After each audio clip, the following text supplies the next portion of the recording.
Hare Krishna a todos, mi nombre es Hemalata Rada, yo formo parte de un colectivo cultural que se llama Hare Krishna Mar del Plata como parte de este colectivo estoy haciendo lectura de Bhagavad Gita ya hace casi 2 años. Hoy tenemos nuevos miembros o nuevas participantes, así que bueno, bienvenidas. Y estamos, como para dar así como un contexto general, estamos en la última sección de la Bhagavad Gita. La Bhagavad Gita tiene 18 capítulos. Los primeros 6 capítulos hablan acerca del Karma Yoga. Los segundos 6 capítulos hablan del Bhakti Yoga. Y esta última sección de capítulos habla acerca de Jnana Yoga, el yoga del conocimiento. Entonces, el primero el conocimiento, el yoga de la acción, el segundo es el yoga de la devoción, del servicio, y la parte tercera es el yoga del conocimiento, ¿sí? Que es lo que que empezamos ya en el capítulo 13.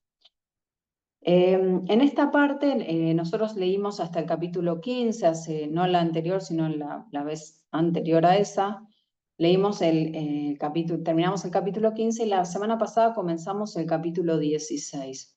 Como un poco para darnos una introducción entre estos dos, en el capítulo 15 Krishna describe la naturaleza material como el árbol bañano, hay como una analogía ahí.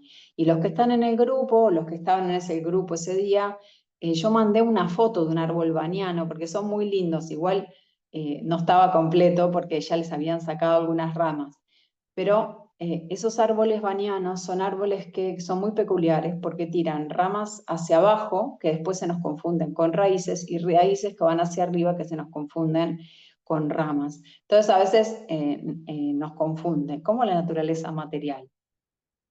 Las modalidades de la naturaleza material nutren no solo a las ramas que son buenas, sino que también o sea, las buenas, lo que nos traen cualidades, se dice divinas, sino también a cualidades no tan divinas y que nos alejan de Krishna.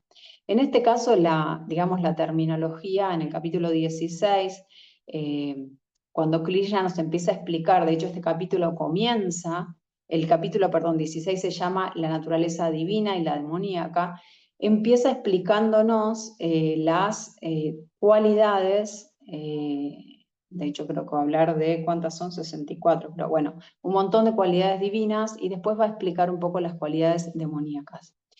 Y algo que quería aclarar, digamos que cuando habla de demoníacas o divinas, está hablando, la palabra demoníaca es asuras, es una palabra en sánscrito, y lo que nos está diciendo son no demoníacas como un demonio con tridente, sino cualidades que nos alejan de Dios. ¿Sí? O sea, para clarificar un poco la terminología, es cualidades que nos acercan a Dios y cualidades que nos alejan de Dios. ¿Sí? O sea, o de un camino espiritual, o la trascendencia, como ustedes lo interpreten. Así que bueno, en el capítulo 16, Krishna nos va a hablar de estas cualidades y cómo estas cualidades nos acercan o nos alejan de la liberación. O nos llevan a otras situaciones, ¿no? Nos alejan de la liberación sería. Y también algo que quería mencionar es que estos últimos 3 capítulos y el 18, digamos la primera parte, hablan o describen diferentes clasificaciones de la sociedad humana. ¿Sí? Entonces en el capítulo 16 nos habla de esta naturaleza divina o no divina, digamos, o demoníaca. En el capítulo 17 nos va a hablar de diferentes tipos de fe que uno puede tener. Y en el capítulo 18 nos va a hablar de actitudes o comportamientos, que es, digamos, diferentes cualificaciones, o sea, que se dividen estos comportamientos o estas actitudes de acuerdo a cómo nos afecta la naturaleza material, o sea, las 3 gunas, las 3 modalidades de la naturaleza material. Bueno, quería dar ese contexto como para que sepamos dónde estamos situados. Y la semana pasada llegamos hasta la lectura del texto número 3. Esta semana comenzamos en la lectura. Voy a leer por ahí el texto número del 1 al 3, que es el primero, de este capítulo. Voy a leer nada más que la traducción, pasamos ya al 4 y ahí sí ya comenzamos a leer la traducción, que los que tienen el libro es lo que está en negritas o los que lo siguen online, y la parte de abajo es el significado que nos da Srila Prabhupada, ¿sí? Yo no tengo una copia, ¿cómo se llama? Física en este momento del Bhagavad Gita, lo estoy leyendo de internet, pero es el Bhagavad Gita tal como es, que ha sido traducido y dado los significados para que los podamos entender, hacia Bhaktivedanta Swami Srila Prabhupada. Jai Srila Prabhupada. Bueno, entonces comenzamos con una pequeña invocación y luego sí ya leemos el capítulo. Déjenme que voy a hacer lo siguiente para asegurarme que si me quedo sin internet tengo todo. Bien, listo. Ahora sí, entonces hago una pequeña invocación, si los que ya la sepan pueden hacerla si quieren ustedes en su casa conmigo. Om Namo Bhagavate Vasudevaya. Om Namo Bhagavate Vasudevaya. Om Namo Bhagavate Vasudevaya. Bueno, comenzamos. Texto números 1 al 3. La Suprema Personalidad de Dios dijo: la valentía, la purificación de la existencia propia, el cultivo del conocimiento espiritual, la caridad, el autocontrol, la ejecución de sacrificios, el estudio de los Vedas, la austeridad, la sencillez, la no violencia, la veracidad, el estar libre de ira, la renunciación, la tranquilidad, la aversión a buscarles defectos a los demás, la compasión, el estar libre de codicia, la mansedumbre, la modestia, la firme determinación, el vigor, el perdón, la fortaleza, la limpieza y el estar libre de envidia y el ansia de honor, estas cualidades trascendentales, oh hijo de Bharata, les pertenecen a hombres piadosos que están dotados de naturaleza divina. Entonces acá habló la Suprema Personalidad de Dios, Krishna mismo, a Arjuna. Pasamos al texto número 4. Y acá ya van a ver que va a empezar a describir las cualidades no divinas, digamos, o como se mencionan acá, demoníacas, asuras. El orgullo, la arrogancia, el engreimiento, la ira, la aspereza y la ignorancia, esas cualidades le pertenecen a aquellos que son de naturaleza demoníaca o hijo de Prita. Significado. En este verso se describe el mejor camino al infierno. Los seres demoníacos quieren hacer un espectáculo de religión y adelanto en la ciencia espiritual, aunque no siguen los principios. Ellos siempre son arrogantes y orgullosos si poseen algún tipo de educación o mucha riqueza. Ellos desean ser adorados por los demás y exigen que se les respete, aunque no infunden respeto. Ellos se disgustan mucho por nimiedades y hablan ásperamente, sin gentileza. Ellos no saben lo que se debe hacer y lo que no se debe hacer. Ellos hacen todo caprichosamente, según sus propios deseos, y no reconocen a ninguna autoridad. Ellos adoptan esas cualidades demoníacas desde el comienzo de sus cuerpos en el vientre de sus madres y a medida que crecen van manifestando todas esas cualidades poco propicias. Bueno, algo que estaba pensando recién mientras iba leyendo es que también tenemos que recordar que no es que todos somos un extremo o el otro, ¿no? No es que somos o divinos o demoníacos. La mayoría seguramente de nosotros estamos algo en el medio, tenemos de las dos tipos de cualidades, pero lo lindo de del Bhagavad Gita es que nos da, digamos, una lista de cualidades que queremos desarrollar. Entonces, nosotros debemos enfocarnos en desarrollar estas cualidades que leímos en los versos 1 al 3, y de hecho en ese significado Srila Prabhupada explica muy ampliamente cada una de esas cualidades. Y estas que leímos recién, seguramente ustedes, bueno, no sé, en mi caso yo me sentí identificada con varias de ellas, son cualidades que uno tiene que trabajar, ¿sí? Entonces, ¿para qué? Para poder purificarse, para poder estar más en la bondad y estar un poquito más cerca de poder conocerlo a Krishna, conocer a Dios mismo, ¿no? Entonces, son cualidades no ideales que por ahí tenemos que trabajar. Texto número 5. Las cualidades trascendentales llevan a la liberación, mientras que las cualidades demoníacas conducen al cautiverio. No te preocupes, oh hijo de Pandu, pues tú has nacido con las cualidades divinas. Hijo de Pandu es Arjuna, o sea, siempre acá Krishna le sigue hablando a Arjuna. Es una conversación entre ellos dos. Significado. El señor Krishna animó a Arjuna diciéndole que no había nacido con cualidades demoníacas. Su implicación en la contienda no era demoníaca, pues él estaba considerando los pros y los contras. Él estaba analizando si se debía o no matar a personas respetables, tales como Bhishma y Drona, por lo cual no estaba actuando bajo la influencia de la ira, el prestigio falso o la esperanza. Luego él no era de la categoría de los demonios. Para un kshatriya, un militar, el dispararle flechas al enemigo se considera que es algo trascendental. Y el abstenerse de cumplir con ese deber es demoníaco. Por consiguiente, no había ninguna razón para que Arjuna se lamentara. Todo el que cumpla los principios regulativos de las diferentes órdenes de vida está situado en el plano trascendental. Esta aclaración de Srila Prabhupada es muy buena, porque acá lo que nos está diciendo,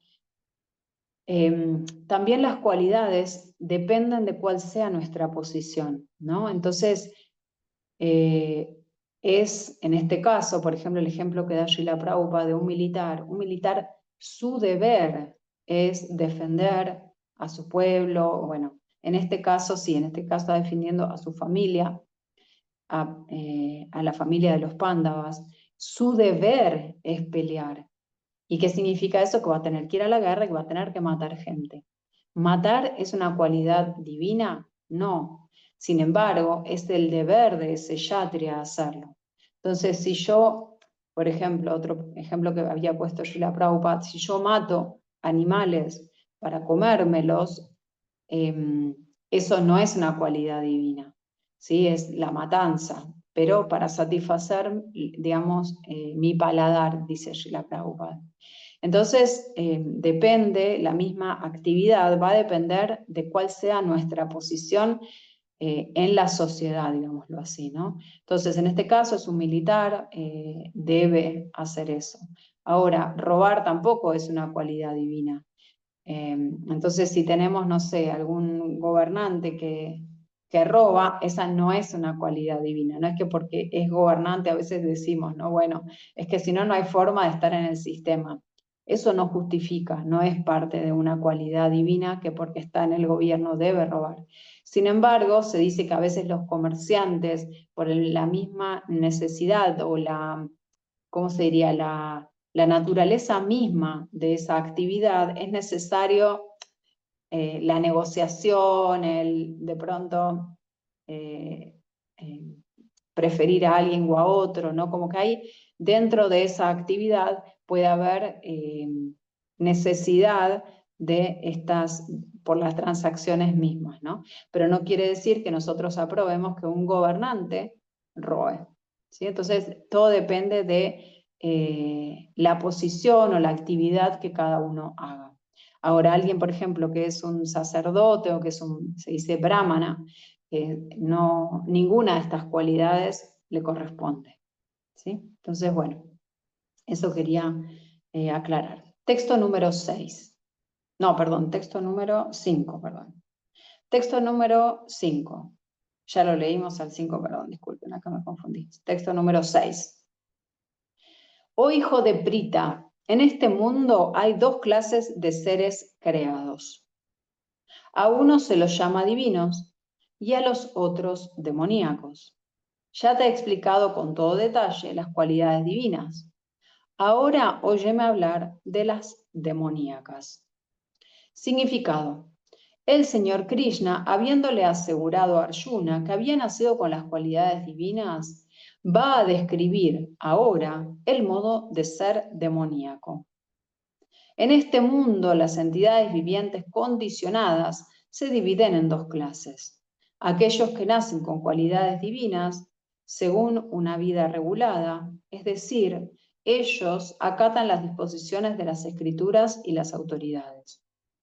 Uno debe cumplir con los deberes a la luz de las escrituras autoritativas. Esa mentalidad se llama divina.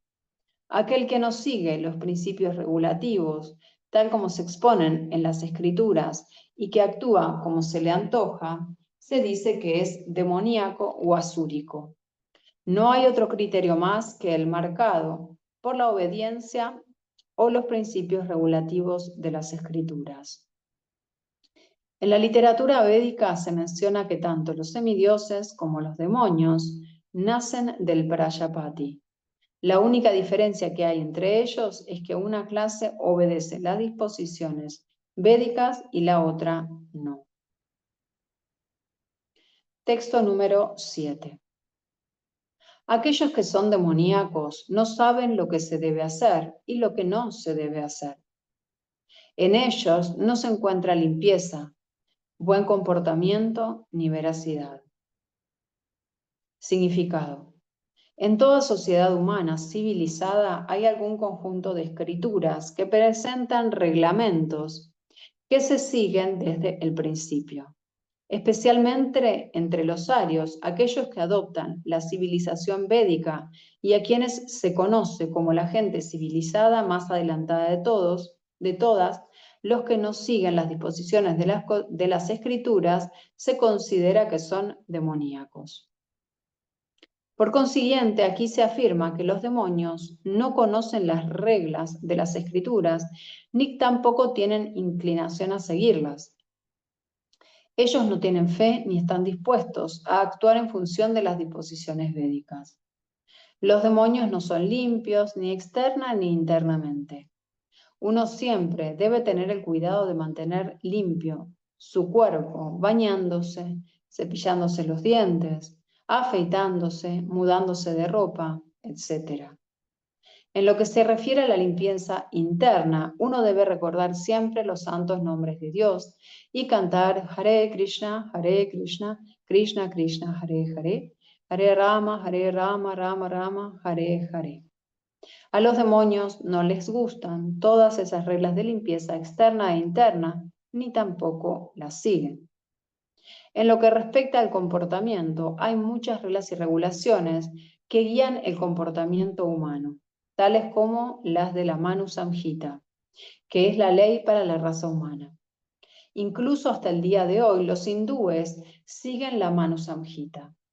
Las leyes de herencia y otros asuntos legales se derivan de ese libro.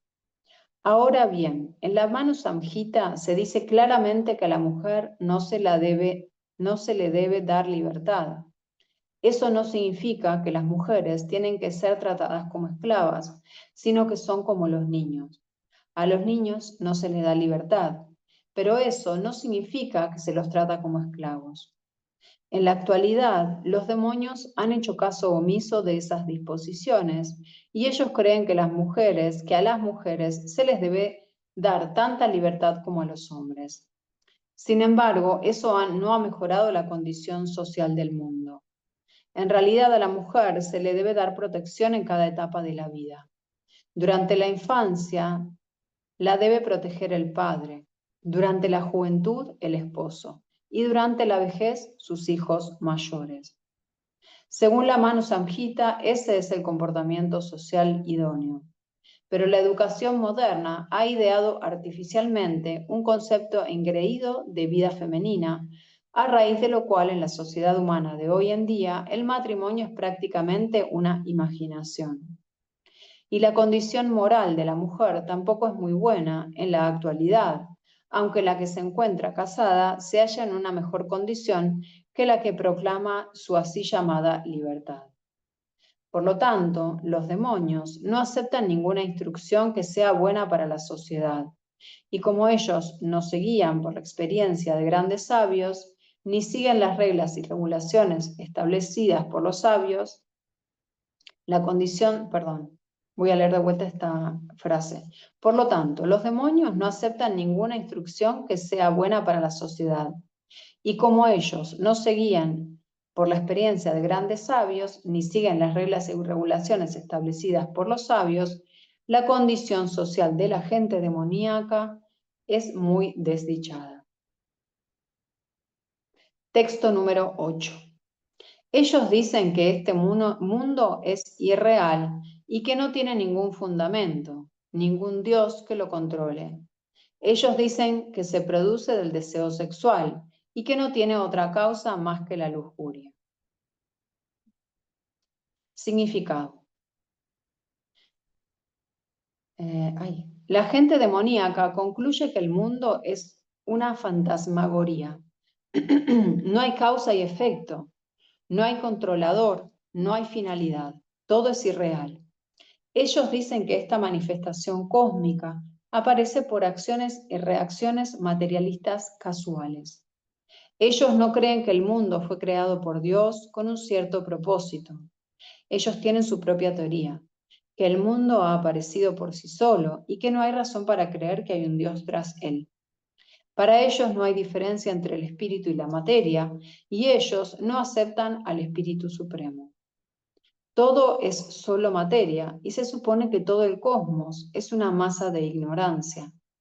Según ellos, todo es un vacío y cualquier manifestación que exista se debe a la ignorancia de nuestra percepción.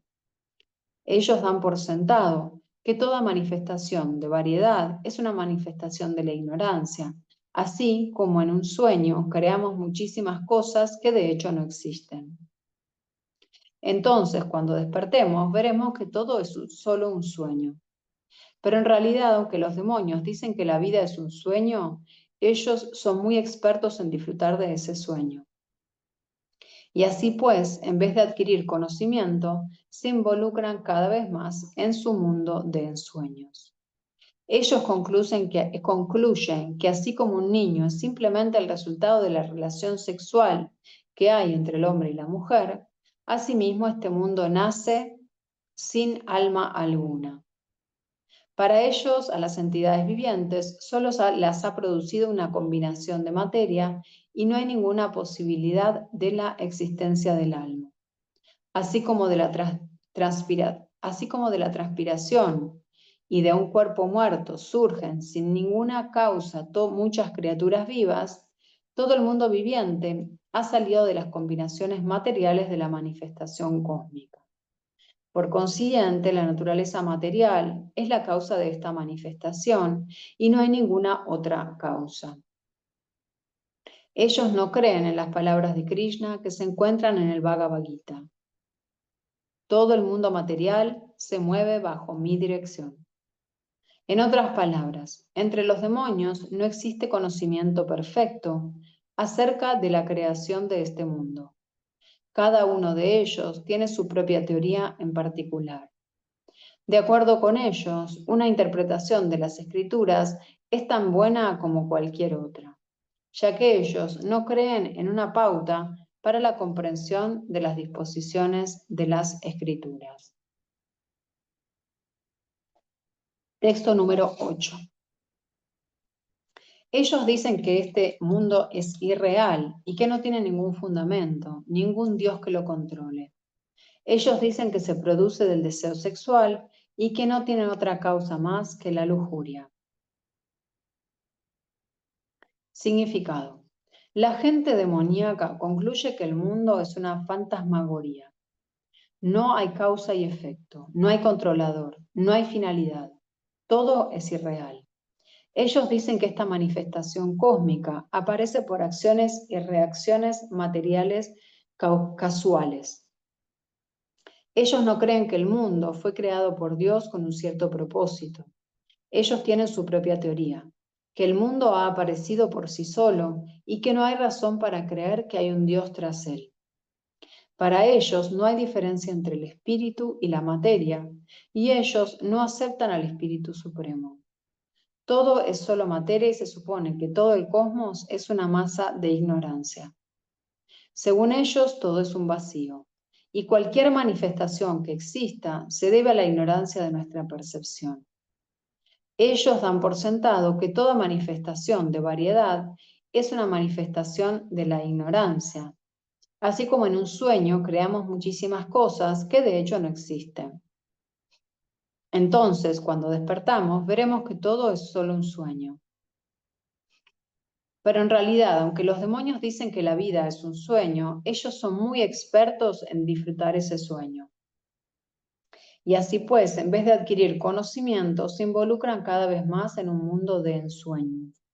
Ellos concluyen que así como un niño es simplemente el resultado de la relación sexual que hay entre el hombre y la mujer, asimismo este mundo nace sin alma alguna. Para ellos, las entidades vivientes solo las ha producido una combinación de materia y no hay ninguna posibilidad de la existencia del alma. Así, esto creo que ya lo leí yo. Sí. Estoy volviendo para atrás. ¿Leí de vuelta el mismo capítulo, el mismo verso? Bueno, el verso era el 8. Ellos dicen que este mundo es irreal y que no tiene ningún fundamento, ningún Dios que lo controle. Ellos dicen que se produce el deseo sexual y que no tienen ninguna otra causa más que la lujuria. Bien, ahora sí pasamos al 9, disculpen. Siguiendo esas conclusiones, la gente demoníaca que está perdida y que no tiene inteligencia se dedica a obras perjudiciales y horribles destinadas a destruir el mundo. Significado. La gente demoníaca está dedicada a actividades que llevarán al mundo a la destrucción. El Señor dice aquí que ellos son poco inteligentes. Los materialistas, quienes no tienen ningún concepto de Dios, creen que están progresando. Pero según el Bhagavad Gita, ellos no son inteligentes y están desprovistos de todo buen juicio. Ellos tratan de disfrutar de este mundo material al máximo y en consecuencia siempre se dedican a inventar algo para el goce de los sentidos. Esos inventos materialistas se consideran que son un adelanto de la civilización humana, pero el resultado de ellos es que la gente se ve cada vez más violenta y cada vez más cruel. Cruel con los animales, cruel con los demás seres humanos. Ellos no tienen idea de cómo comportarse entre sí. La matanza de animales es muy notoria entre la gente demoníaca. Esa gente se considera que es enemiga del mundo, porque en fin de cuentas va a inventar o crear algo que lo destruirá todo. De un modo indirecto, este verso predice la invención de las armas nucleares, de las cuales el mundo entero está hoy en día muy orgulloso. En cualquier momento puede estallar la guerra y esas armas atómicas van a causar estragos. Cosas como esas solo se crean para la destrucción del mundo y eso es lo que se indica aquí. Esas armas se inventan en la sociedad humana debido al ateísmo. Esas armas no son para la paz y la prosperidad del mundo. Texto número 10. Refugiándose en una lujuria insaciable y absortos en la vanidad del orgullo y el prestigio falso, la gente demoníaca, engañada de ese mundo, siempre está entregada a trabajos sucios, atraída por lo temporal. Significado. Aquí se describe la mentalidad demoníaca. La lujuria de los demonios no se sacia. Perdón, una aclaración que quisiera hacer es, cuando habla de lujuria, no es solo la lujuria, como que a veces uno la asocia como a la lujuria solo, a la lujuria sexual. Pero la lujuria es, digamos, la palabra en sí es mucho más amplia. Por ejemplo, alguien que acumula, eso es un tipo de lujuria. Por ejemplo, alguien que nunca se sacia, que siempre quiere más. Listo, quiero, no sé, tener un negocio exitoso. Una vez que lo tiene, ahora quiere dos. Y después de que tiene dos, quiere una cadena de negocios y así, ¿no? Nunca se sacia, siempre quiere más. A esto se refiere, ¿no? Mucho. Por eso dice, los demonios nunca, no se sacian, porque siempre está esa necesidad de más, más, más. Entonces, bueno, la lujuria, la palabra en sí es más amplia de lo que a veces estamos acostumbrados a escuchar. Continúo. Texto número 10, el significado. Ellos seguirán aumentando cada vez más sus insaciables deseos de disfrute material. Aunque ellos siempre están llenos de ansiedades por depender de cosas temporales, aún así continúan dedicados a esas actividades debido a la ilusión. Ellos carecen de conocimiento y no pueden darse cuenta de que siguen un camino equivocado. Basándose en esas cosas temporales, esa gente demoníaca crea su propio Dios y crea sus propios himnos y los canta según le convenga. El resultado de ello es que cada vez se ven más atraídos a dos cosas, al disfrute sexual y a la acumulación de riqueza material. La palabra ayuchi, vrataha, votos sucios, es muy significativa en relación con esto. A esa gente demoníaca solo la atraen el vino, las mujeres, las apuestas y el comer carne. Esos son sus ayuchi, sus hábitos sucios. Llevados por el orgullo y el prestigio falso, ellos crean algunos principios religiosos que las disposiciones védicas no aprueban. Aunque esa gente demoníaca es de lo más abominable, no hay en el mundo, no obstante, aunque esa gente demoníaca es de lo más abominable que hay en el mundo, no obstante, por medios artificiales, el mundo crea un falso honor para ellos. Aunque ellos están deslizando hacia el infierno, se creen muy adelantados. Texto número 11 y 12. Ellos creen que satisfacer los sentidos es la necesidad fundamental de la civilización humana. Así pues, o sea, esto es cuando decimos, bueno, la vida es una, hay que disfrutarla y, bueno, digamos, hago esto porque quiero disfrutar esta única vida que tengo, ¿no? Y acá lo que nos está diciendo Krishna es que, bueno, que ese conocimiento, que ese entendimiento es cerrado. Ellos creen que satisfacer a las personas asuras o que se alejan de las cualidades divinas, ellos creen que satisfacer los sentidos es la necesidad fundamental de la civilización humana. Y ya hemos visto a lo largo de la Bhagavad Gita que esa, digamos, no es la finalidad de nuestra existencia. Continúo. Así pues, hasta el final de la vida, su ansiedad es inconmensurable. Atados por una red de cientos de miles de deseos y absortos en la lujuria y la ira, ellos consiguen dinero por medios ilícitos para complacer los sentidos. Significado. La gente demoníaca acepta que el disfrute de los sentidos es la meta última de la vida y ellos mantienen ese concepto hasta la muerte. Ellos no creen en la vida después de la muerte y no creen que uno adopta diferentes tipos de cuerpos según su karma o las actividades que realiza en este mundo. Los planes que ellos tienen en la vida nunca se acaban y ellos continúan preparando un plan tras otro, todos los cuales nunca se terminan. Nosotros tuvimos una experiencia personal con alguien que tenía esa mentalidad demoníaca y quien incluso a la hora de la muerte le estaba pidiendo al médico que le prolongara la vida por 4 años más, porque todavía no había completado sus planes. Esa gente necia, imagínense ya en la cama, en los últimos momentos de tu vida, donde ya estás muy enfermo, estás muy mal, y y las personas se aferran para poder continuar o haciendo dinero o, ¿no? Como que Si recordamos la historia del Srimad Bhagavatam, que es una escritura que es muy linda de estudiar después de haber estudiado la Bhagavad Gita, que se recomienda, que Srila Prabhupada nos recomienda estudiar, ahí vemos, es la historia de un rey muy santo, muy especial, que se llama Maharaj Parikshit. Y a él le dicen, bueno, le dan una maldición y le dicen que le quedan solo 7 días de vida.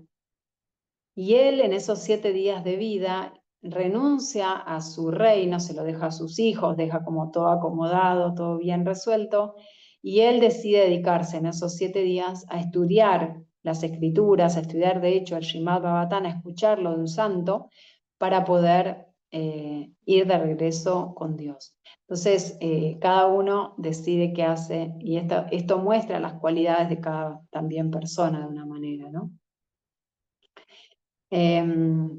Perdón, entonces decía que incluso a la hora de la muerte le estaba pidiendo al médico que le prolongara la vida por 4 años más, porque todavía no había completado sus planes. También esto lo que muestra es esta necesidad de control que tenemos, que creemos que controlamos cuándo morimos, cuándo no. Entonces le decía al médico, bueno, ¿cuánto cuesta? 4 años más de vida, ¿no? Como si realmente pudiéramos controlar todo o pudiéramos decidir solo porque tenemos o no tenemos dinero, porque tenemos poder o no tenemos poder, o posición, realmente controlar esto. Ahora sí continúo. Esa gente necia no sabe que un médico no... Ah, mira, justo Prabhupada dice esto. Esa gente necia no sabe que un médico no puede prolongar la vida ni siquiera por un momento. Cuando a un hombre le llega su hora, no se toma en consideración lo que él desee. Las leyes de la naturaleza no le permiten a uno disfrutar ni un segundo más que lo que tiene destinado. Y no solo eso, sino que además, digamos, esta persona, no sé cuál sería su situación, pero a veces nos olvidamos que cuando nos vamos de este mundo, no nos llevamos nada. Nos vamos solitos. O sea, todo lo que hemos hecho, ya sea para la complacencia de los sentidos o para acumular por esta lujuria, que como se dice aquí, queda en este mundo. No nos llevamos nada. Entonces, ¿qué sentido tiene, no? Seguir enfocado en eso. Continúo. La persona demoníaca, quien no tiene fe en Dios ni en la superalma, que está dentro de sí, la superalma, ¿se acuerdan que habíamos dicho? Es Paramatma, realiza toda clase de actividades pecaminosas simplemente para complacer los sentidos. Ella no sabe que en su corazón hay un testigo. La superalma está observando las actividades del alma individual. Tal como se afirma en los Upanishads, hay 2 pájaros sentados en un árbol. Uno de ellos está actuando y disfrutando o sufriendo con los frutos de las ramas, y el otro lo está presenciando. El que está presenciando es la superalma, digamos, una pequeña porción de Dios mismo. Pero aquel que es demoníaco no sabe nada de las escrituras védicas ni tiene ninguna fe. Por consiguiente, él se siente libre de hacer cualquier cosa para el goce de los sentidos, sean cuales fueren las consecuencias. Textos 13 al 15. La persona demoníaca piensa, hoy tengo toda esta riqueza y ganaré más siguiendo mis ardides. Todo esto es mío ahora y en el futuro irá aumentando cada vez más. Aquel que era mi enemigo y lo he matado, y mis otros enemigos también serán matados. Yo soy el Señor de todo, yo soy el disfrutador, yo soy perfecto, poderoso y feliz. Yo soy el hombre más rico que existe y estoy rodeado de parientes aristócratas. No hay nadie más, no hay nadie que sea tan poderoso y feliz como yo. Voy a celebrar algunos sacrificios, dar algo de caridad y así me regocijaré. De esa manera, a esa clase de personas las engaña la ignorancia. Algo interesante que menciona acá al final de todo este verso es que dice, voy a celebrar algunos sacrificios, dar algo de caridad y así me regocijaré. En realidad, hacer sacrificios en ese momento era una de las prácticas. Hoy en día, el sacrificio de hoy en día es cantar Maha Mantra Hare Krishna, sería nuestra ofrenda, digamos. A veces se traduce como sacrificio, pero es una ofrenda, algo que nosotros hacemos, una pequeña austeridad, algo que no nos resulta tan sencillo, tan fácil seguir, pero que lo realizamos de todos modos para nuestro beneficio espiritual. En el caso del Mahamantra, para conectar con Krishna mismo, con Dios mismo. Dar caridad es algo bueno también. Entonces, sin embargo, acá no lo menciona como algo bueno. Y después lo vamos a ver, que este tipo de actividades pueden ser hechas en las 3 modalidades de la naturaleza material. Después lo vamos a ver más en detalle en el siguiente capítulo. Pero si bien dar caridad es algo bondadoso, si mi fin último de dar esa caridad en realidad es, como dice acá, regocijarme, entonces no es hecho en la modalidad de la bondad y no tiene los mismos resultados.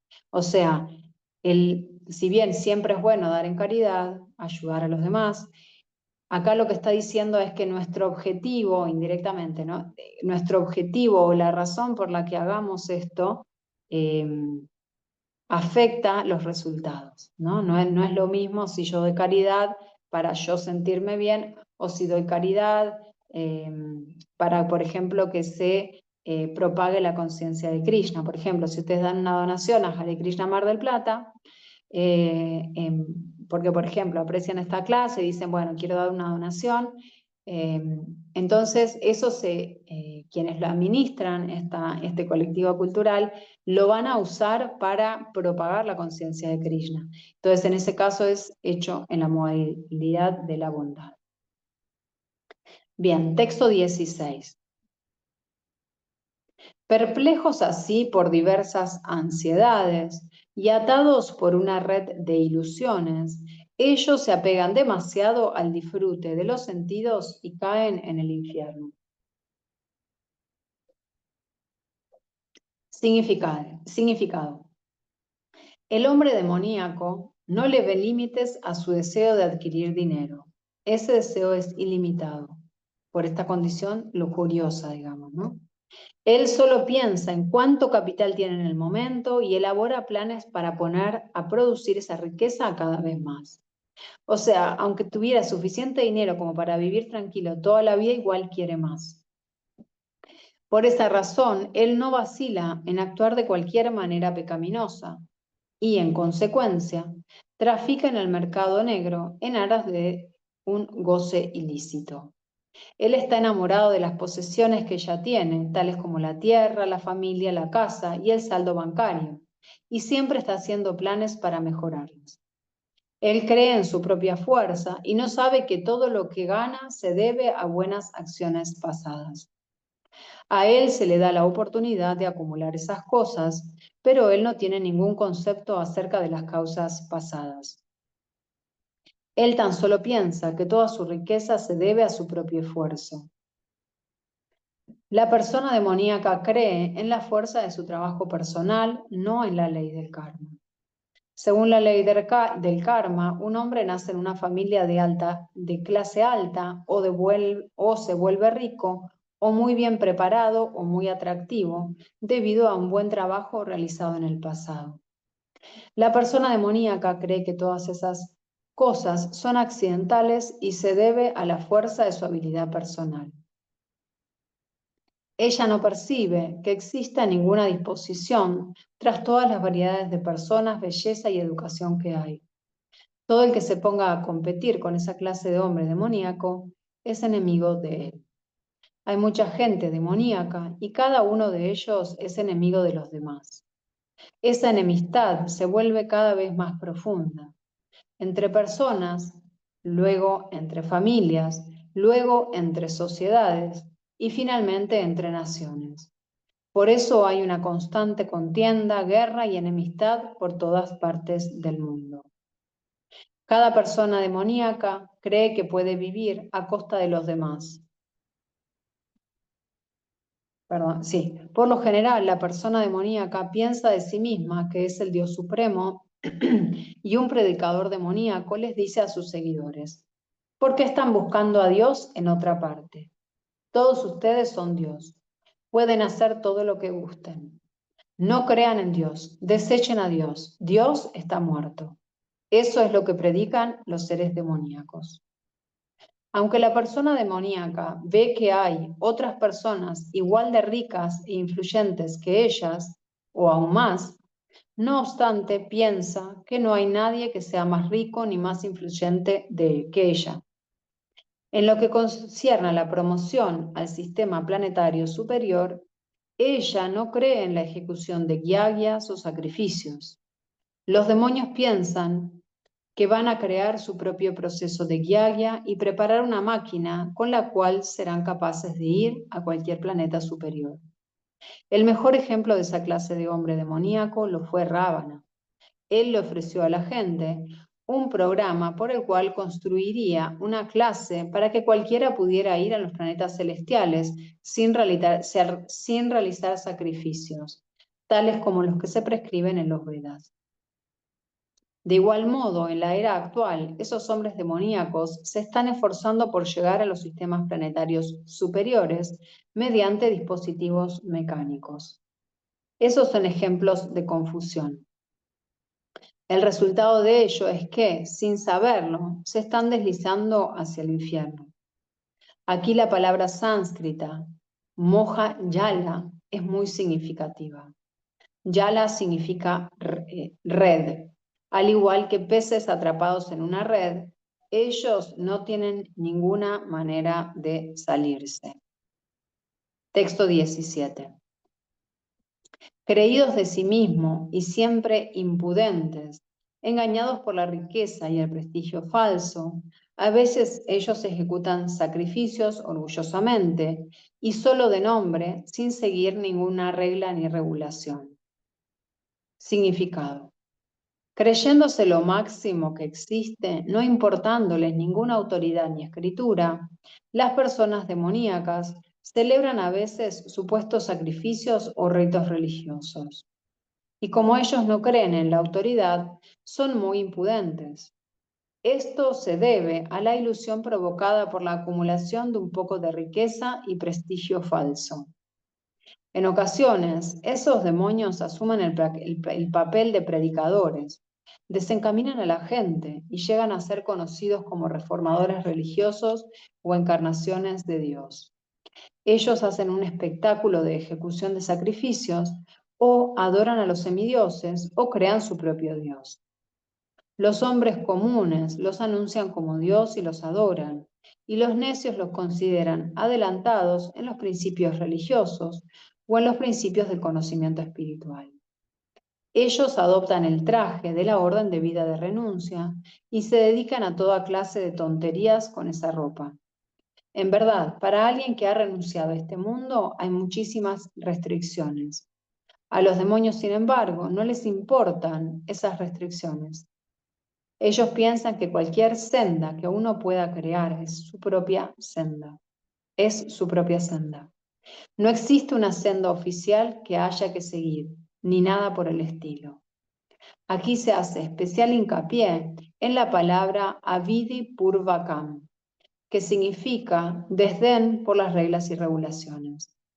Esas cosas siempre se deben a la ignorancia y la ilusión. Algo que mencionó acá Srila Prabhupada, que me gustaría mencionar, es que por karma tenemos, digamos, hicimos actividades piadosas, generamos en nuestra cuenta bancaria, digamos, buen karma. Entre comillas lo digo, después, si quieren lo explico. ¿Qué significa esto? Como dijo Srila Prabhupada, que podemos nacer en una familia, por ejemplo, rica, o de Vaishnavas, de devotos, bueno, o podemos ser, podemos tener belleza, bueno, cualquiera de las cualidades, digamos, de las 6 cualidades principales que tiene Krishna, aunque él tiene infinitas buenas cualidades. Pero, digamos, ese buen karma nos genera un cuerpo determinado, nos genera un nacimiento determinado en esta vida, ¿sí? Entonces, algo de vidas pasadas nos genera dónde vamos a nacer, qué tipo de cuerpo, etc. Incluso el país donde vamos a nacer. Entonces, Pero por otro lado, quería decir, por otro lado, también estamos diciendo acá, mucho mencionó Prabhupada, que personas con mucho dinero tienen lujuria y quieren más, más y más. Sin embargo, no es que las dos sí o sí van de la mano. Quizás una persona le tocó un buen nacimiento, digámoslo en este caso, entre comillas, un buen nacimiento significando nació en una familia rica, por ejemplo. ¿Qué significa esto? ¿Por qué es un buen nacimiento? Porque nos permite materialmente dedicarnos, si queremos, 100% a vida espiritual, porque tenemos como la vida material resuelta. Sin embargo, uno después es el que decide qué es lo que hace con ese buen nacimiento, ¿sí? Entre comillas, ya haber nacido ya sea en una familia con mucho dinero o sí, en un buen lugar, o incluso en una familia de devotos. Uno después es el que decide si sigue ese camino o si sigue el camino asúrico, digámoslo así, ¿no? Entonces, o demoníaco, o que se aleja de Dios. Entonces, sí es cierto, el nacimiento lo define mucho nuestro propio karma de las acciones pasadas, pero también que hagamos hoy en día es ese libre albedrío que dice Krishna que tenemos, que es qué camino elegimos, si elegimos el camino piadoso o el impío, si elegimos a Krishna o a satisfacer nuestros sentidos, ¿sí? Entonces, eso, bueno, era lo que quería mencionar. Leemos un verso más y después sí abrimos micrófono para los que quieran hacer comentarios, preguntas o que quieran mencionar algo que les haya resultado interesante de la clase, de la lectura. Texto 18. Confundidos por el ego falso, la fuerza, el orgullo, la lujuria y la ira, los demonios se vuelven envidiosos de la suprema personalidad de Dios, quien está situado en el cuerpo de ellos y en los cuerpos de los demás, y blasfeman contra la religión verdadera. Significado. Como una persona demoníaca siempre está en contra de la supremacía de Dios, a ella no le gusta creer en las escrituras. Ella envidia tanto a las escrituras como la existencia de la suprema personalidad de Dios.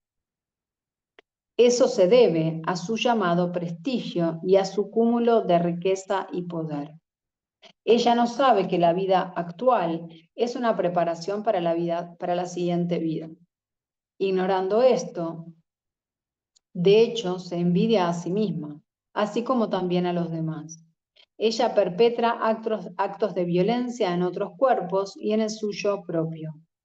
A ella no le importa el control supremo de la personalidad de Dios, porque carece de conocimiento.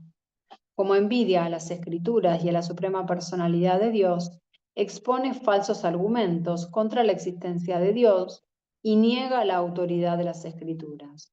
Ella se cree independiente y poderosa en todas las acciones. Ella cree que, como nadie puede igualarla en fuerza, poder o riqueza, puede actuar de cualquier manera y nadie puede detenerla.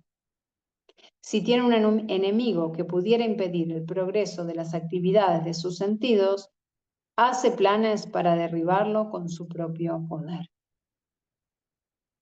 Bueno, hasta aquí llegamos hoy, dejamos en el texto número 18. Y bueno, acá ahora los invito a que abran sus micrófonos, el que quiera, y pueda hacer un comentario o preguntas de lo que hemos leído. Facu, ahí veo que tenés la mano levantada, si querés, abrí tu micrófono y nos contás qué querés compartir. Todavía no, todavía está silenciado. Ahí está, Facu. Ahí está. ¿Se escucha? Sí. Sí, se escucha perfecto. Muchas gracias por la clase, Emma. Bueno, eh, se trató un tema hace unos 10 capítulos atrás. En realidad es todo muy interesante con respecto, bueno, a las actitudes divinas y demoníacas que todos podemos tener y que bueno, que uno tiene que lidiar también. Siempre cuando hago preguntas, trato de no hacer comentarios, sino más bien preguntas y en cuestiones prácticas, de inquietudes bueno, de mi vida, del Bhakti o de mi vida mundana, digamos, lo que todavía estoy tratando de soltar. Y se toca un tema, y yo trato de siempre preguntar cuando a una persona, a un devoto avanzado que yo conozco, y bueno, que sé que tiene conocimientos y puede responderme o darme alguna instrucción al respecto. Y yo a usted la considero una gran maestra y una mujer muy respetable. Por eso quería preguntarle cuál es su opinión con respecto al capítulo, al texto 7, ¿no? De este capítulo, cuando habla de que en el Manu Sanjita las mujeres son como niños, ¿sí? Sin libertad, pero diferente a los esclavos. No sería una esclavitud, sino una protección de las diferentes etapas de la vida. Y además agrega que en la educación actual está corrompido eso, y yo lo veo de alguna manera en las universidades, y, y que esa actitud yo no termino de entenderla. Por eso me serviría muchísimo que si usted me puede instruir al respecto o darme su interpretación o su experiencia o lo que, si quiere y si puede. Muchas gracias. Gracias, Facu. Sí, de hecho es un texto y un significado a veces difícil de entender, sobre todo para las que tenemos cuerpo de mujer, ¿no? Porque nos sentimos como un poco por ahí tocadas. Eh, Varias cosas que me gustaría mencionar. Primero, acá lo que menciona, cuando dice que hay que son como niños, después Prabhupada aclara, ¿no? Como que deben ser cuidadas y protegidas. Y esto era también, pensemos que esto fue escrito y que Prabhupada estaba hablando desde una sociedad de niños. O sea, siempre hay que pensar en, bueno, quien nos está contando las cosas, desde dónde, qué lugar y qué es lo que nos estaba... qué es lo que nos está queriendo compartir. Entonces es mucho basado en cuanto a una sociedad védica, donde la mujer o sea, lo que se buscaba es que la mujer fuera protegida y que ella pudiera cumplir su propio rol. O sea, habíamos hablado de los distintos roles en la sociedad humana. Por ejemplo, el que nacía, el que nacía con condiciones de militar, bueno, se tenía que entrenar para matar, para luchar. En el caso de las mujeres, la condición femenina era la de cuidar a la familia, de estar en la casa, ¿sí? Esa era como la condición védica. Ahora, con el pasar del tiempo, y a la mujer debía protegérsela, y dice en distintos estados, ¿no? Primero su padre, después su esposo, después sus hijos. Sin embargo, hoy en día, y de hecho una vez escuché un devoto muy avanzado que decía que en realidad lo que está pasando es que la mujer empezó a querer hacer distintos roles dentro de la sociedad, más allá de los que se decía que, médicamente que son sus roles, porque dejó de ser protegida. Esto se fue perdiendo por la misma época de Kali Yuga, por la misma era. Kali Yuga hace que los hombres, quienes deben proteger, en este caso se hablaba de los hombres, quien deben proteger a la mujer, quien deben cumplir ese rol, lo dejaron de hacer. Y la mujer, al sentirse desprotegida, abusada, de hecho Prabhupada mismo la compara con la esclavitud. O sea, tener a una mujer encerrada en la casa que no puede trabajar, se consideraba como esclavitud, pero porque en ese momento no se la estaba protegiendo, no se la estaba cuidando, no se le estaba cubriendo sus necesidades. También se dice que el esposo debe cubrir las necesidades que la mujer tenga, incluso materiales, ¿no? Eso se dice en las escrituras. Entonces, eso es lo que pasa. La sociedad se fue desvirtuando y al irse desvirtuando, tanto la mujer, al irse desvirtuando, diríamos, el rol del hombre, también se va desvirtuando el rol de la mujer, porque la mujer empieza a no sentirse protegida y entonces decide, bueno, tomar el toro por las astas, como dirían, ¿no? Entonces empieza, y eso está descrito en las escrituras, como que eso se va a ir, ves lo que va a ir pasando con el tiempo. Creo que está, me han dicho, porque no he leído Srimad Bhagavatam canto 12, que está en el canto 12, ¿no? Que se dice que eso es lo que va a ir pasando. Después, lo de la educación, no lo encontré acá en este verso, Facu, no sé si estabas hablando en otro lado. Por ahí no sé bien a qué te referías. No sé si querés buscarlo tranqui, después si querés puedes volver a hacerme la pregunta como para yo responder en base a lo que dice Srila Prabhupada. Yo siempre tratando de compartirles lo que Prabhupada dice y lo que yo he escuchado desde otros maestros, ¿sí? No inventándome algo. Bueno, si alguien más quiere hacer algún otro comentario mientras Facu busca ahí la referencia, si los espero, piensen, algo que les haya resonado, algo que les haya resultado interesante también puede ser, algo que les resuene. Les pido igual que cuando hagan sus preguntas, sus comentarios, no se explayen demasiado. Así, si otros quieren hacer preguntas, también pueden. Vamos a ver si alguien escribió algo, porque acá veo algunos comentarios. A ver. No hay preguntas tampoco en el chat. Bien, entonces.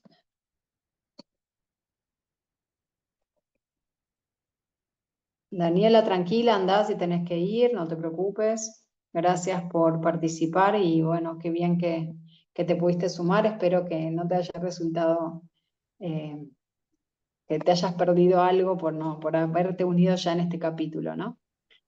Pacu, ¿querés dar la referencia o le doy el micrófono a Juli?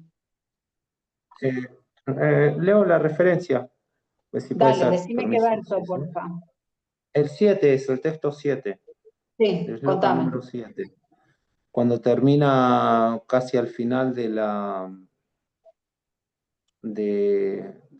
significado por Srila Prabhupada, por Acharya, dice, según Manu Sanjita, ese es el comportamiento social idóneo. Pero la educación moderna ha ideado artificialmente un concepto engreído de la vida femenina, a raíz de lo cual en la sociedad humana de hoy en día el matrimonio es prácticamente una imaginación. Wow, complicado de responder esto. Ajá. Lo que A mí me Prabhupada nos explota está la diciendo, cabeza, claro, sí, porque me en esas confunde todo, épocas, por eso le pregunto a claro, usted. en esas épocas las mujeres no estudiaban. De hecho, no sé, ustedes pregúntenles a sus abuelas, pero mi abuela, por ejemplo, estudió filosofía porque fue lo único que su papá le permitió estudiar. En esas épocas, y esto no estamos hablando hace muchos años, mi abuela murió, no sé, hace 10 años. No hace tanto. Y mi abuela no, eran todas las mujeres de la familia, las hermanas, no podían estudiar, o sea, no era parte de lo que ellas hacían. A mi abuela, porque era una innovadora y bueno, ella quiso y peleó con su papá para poder ir a la facultad y estudiar, pero la dejaron y el papá le decidió qué es lo que podía estudiar. Estudió idioma y filosofía, no podía estudiar nada más, ella se quería formar. Y entonces esto también es lo que pasó, ¿no? Como que las mujeres no estudiaban. Entonces lo que está diciendo Prabhupada es que con la educación también la mujer dijo, primero, está desprotegida. Segundo, yo también me voy a formar, porque yo no sé que, por ejemplo, mi abuelo, bueno, voy a compartir algo personal, pero mi abuelo timbiaba, mi abuelo apostaba. O sea, mi abuelo no estaba siguiendo los principios religiosos. Si mi abuela no hubiera sido inteligente, por ahí perdían hasta su casa. Entonces, la mujer, ahí podemos ver un ejemplo, como la mujer misma dice, bueno, no, pará, me tengo que cuidar, yo tengo que tener algo de conocimiento y estamos hablando no del conocimiento espiritual, del conocimiento de la vida material, ¿no? Entonces, la educación, lo que se dice acá, lo que está diciendo Srila Prabhupada es que la educación también le dio este conocimiento del mundo material a la mujer.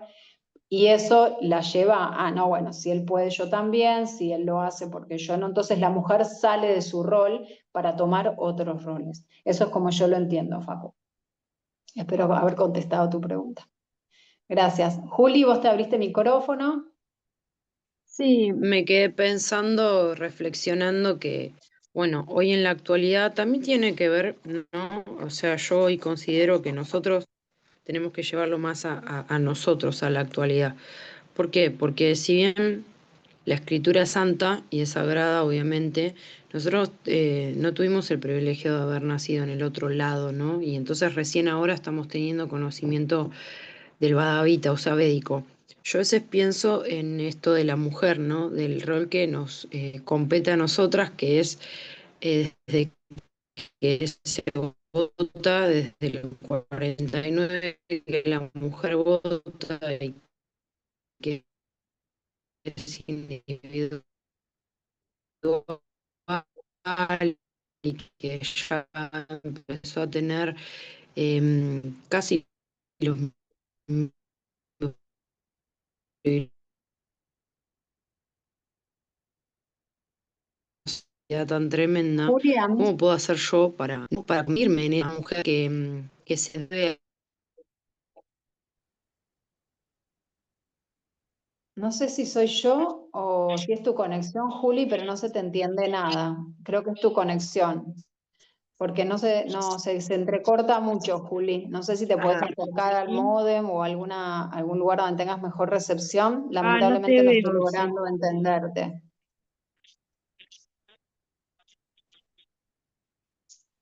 Como que Ahí te escucho, ¿vos me escuchás? yo No. te escucho, ahora sí.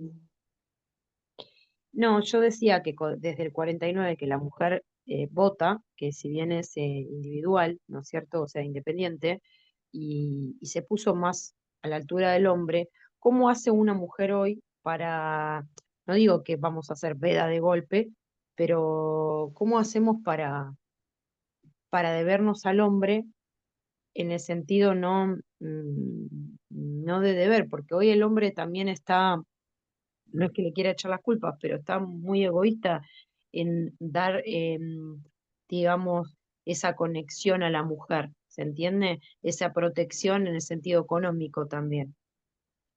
Hoy es lo tuyo, lo mío es mío, y bueno, uno intenta buscar una pareja, un matrimonio en el que, aunque no sea védico, llevarlo como para un lugar sagrado, en donde por lo menos ¿no? uno tenga respeto. Yo lo llevo muy a la actualidad.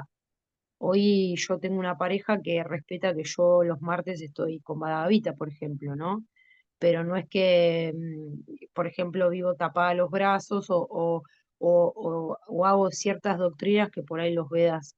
Sí, lo que sí intento es tener una pareja que tenga una sexualidad sagrada, de no entrar en lujuria, todo eso, pero digo que cómo hace la mujer para recibir esa protección del hombre, porque si el hombre no es, digamos, de la cultura védica, es, es muy mundano. Y Juli, en Kali Yuga es muy difícil, o sea, estamos en una era que vamos hacia cualidades más, como venimos hablando, demoníacas, ¿no? Sí. Eh, Tanto la mujer como el hombre están perdiendo sus buenas cualidades, ¿no?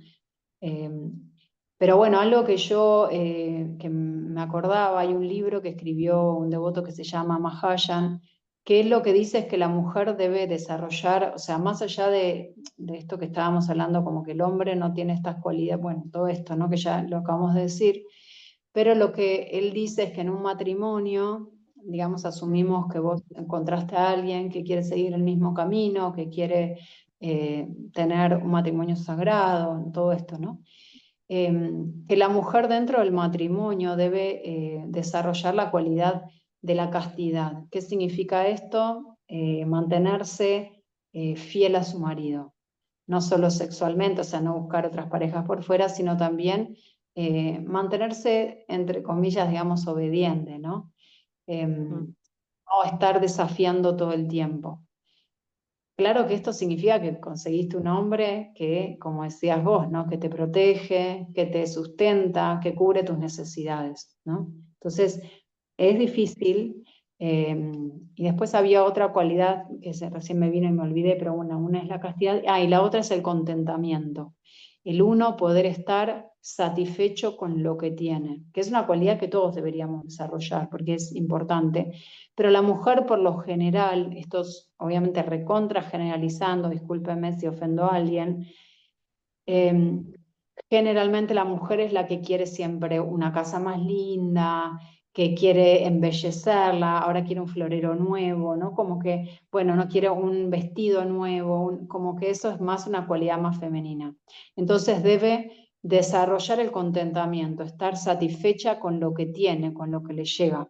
Si no, claro, es imposible para el hombre satisfacerla, porque siempre quiere algo nuevo, algo distinto, ¿no? Entonces son las dos cualidades que se dice que una como mujer debe desarrollar, y los hombres deben desarrollar la sensibilidad, ¿sí? Los hombres son menos sensibles por lo general y deben desarrollar esa sensibilidad también para conectar más con la mujer.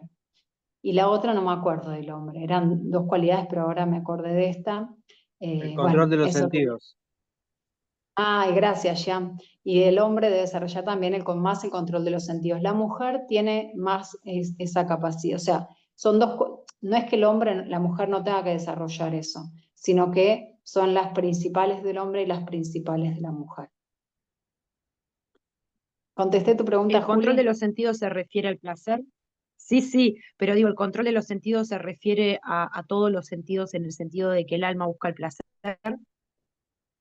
Que siempre el control de busca, los sentidos.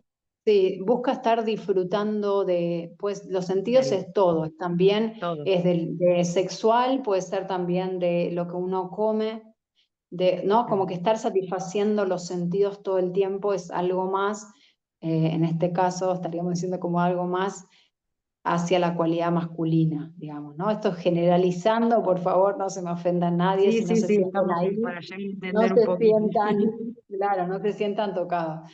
Cada uno tenemos distintas cualidades. También se dice que uno puede desarrollar más las cualidades femeninas, incluso estando en un cuerpo de mujer o de hombre, puede tener cualidades, desarrollar más las cualidades femeninas o las masculinas. Incluso, por ejemplo, la mujer al tener que salir a trabajar, necesariamente desarrolla cualidades que son más, entre comillas, masculinas.